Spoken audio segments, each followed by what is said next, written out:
Министр информполитики Украины заявил, что переезд телеканала АТР неприемлем. Юрий Стец подчеркнул, что правительство должно выполнить свои обещания по финансированию первого крымско-татарского телеканала. Накануне украинские СМИ сообщили, что в случае отсутствия обещанной помощи редакция АТР планирует переехать в Литву.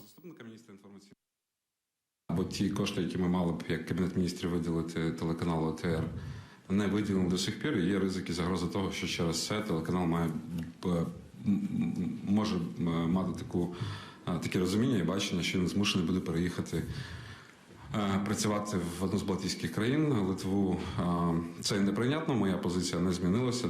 Якщо ми не будемо мати культури виконання власних рішень, я зараз говорю про членів уряду і про владу в Україні загалом, тоді про культуру виконання законів в цілому просто не може йтися. І тоді ми чітко розуміємо, що ми можемо приймати будь-які закони, але якщо вони не виконуються, чи будь-які інші нормативно-правові документи, але якщо вони не виконуються, то це лише папірець. Позиція незмінна. Кошти мають бути виділені телеканалу АТР.